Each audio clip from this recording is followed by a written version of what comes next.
Philippines' once sprawling 16 million hectares or 39 million acres of virgin forests, dominated by hardwoods, is now down to only 700,000 hectares or 1.7 million acres. The blame is falling on governments that over the years have passed laws favorable to logging concessions and implemented forest protection poorly. The Philippines, with a deforestation rate of 1,900 hectares or 4,695 acres a day, will likely be completely denuded by 2025, forestry experts predict. Philippine forestry laws passed since 1930 have failed to provide adequate security provisions for virgin and second-growth forests.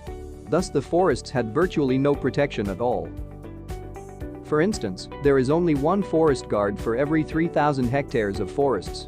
Much of the nation's forests were open season to any logging company.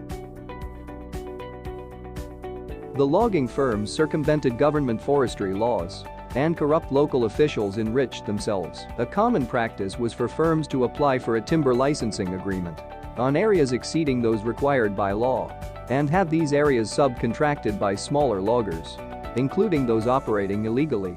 Since the 1950s, many politicians were also in the logging business, preventing forestry officials from implementing forestry laws. From 1972 to 1988, the logging industry amassed $42.85 billion in revenues at the rate of $2.65 billion a year and laid to waste 8.57 million hectares of forests. Timber was not the only loss, but also natural habitats, which treasure much of important animal and plant biodiversity.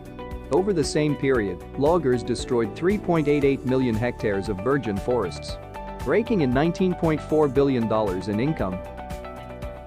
At the present rate of deforestation, less than 7% of virgin forests and second-growth forests will be left by 2010.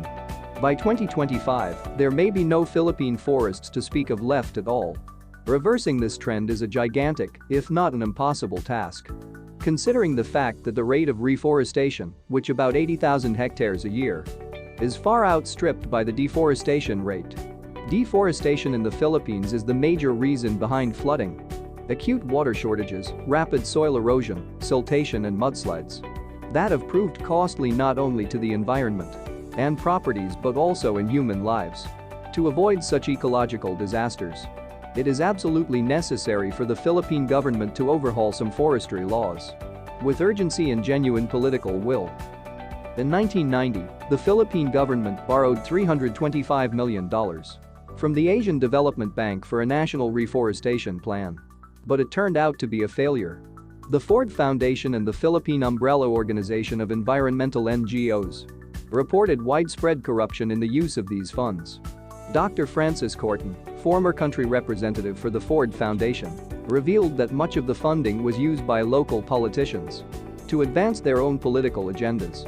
Even within the Government Environment Agency, many employees, including some directors, were found to have personally profited from the funds.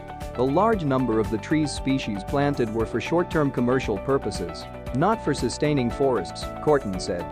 Even as then Environment Secretary Fulgencio Factorin Jr. trumpeted that the reforestation plan was a success, it turned out to be a failure. 5 years after its launching, many of the trees planted were found out by NGOs to have died. These problems prompted the Japan-led Asian Development Bank to discontinue the second round of loans intended for further reforestation. Filipinos are urged to stop cutting trees now and preserve the remaining forests the country has. We have laid to waste millions of hectares of forest land, as though heedless of the tragic examples of the countries of Africa, the Middle East and Mediterranean, where large areas become barren, if not desertified. If we have not, in fact, reached this state, we're almost at the point of irreversibility. In May 2019, the House of Representatives has approved House Bill 8728, or the Graduation Legacy for the Environment Act, requiring all graduating elementary, high school, and college students to plant at least 10 trees each before they can graduate. The bill, however, has yet to be signed by the president. The Philippines is paying a high price for the destruction of its forests, and a number of major problems can be traced directly to deforestation. Today, the country faces food insecurity due to soil erosion, which means depleted nutrients and low crop yield. In many provinces, at least 50% of the topsoil has been lost, and 70% of all croplands are vulnerable to erosion. The country's climatic conditions are such that typhoons sweep the country, an average of 19 times a year. The topography is mainly uplands with a slope equal to or greater than 18%, and these areas make up 52% of total land area. In the absence of forest cover and with frequent heavy typhoon rains, soil erosion, mass wasting, and landslides are induced. The trees have no tongues. We've heard about how we are losing vast tracts of forests each year for many reasons. We've also learned about the negative effects. Trees are a very important part of our biodiversity. It is vital to life on Earth. So how come we're killing them? How can we stop deforestation? Save our forests. You can contribute to the efforts against deforestation by doing these easy steps. Plant a tree where you can. Go paperless at home and in the office. Buy recycled products and then recycle them again. Buy certified wood products. Support the products of companies that are committed to reducing deforestation.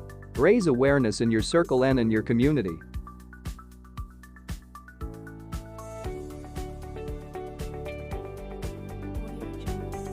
That's all for today. I hope you learned something new in today's topic.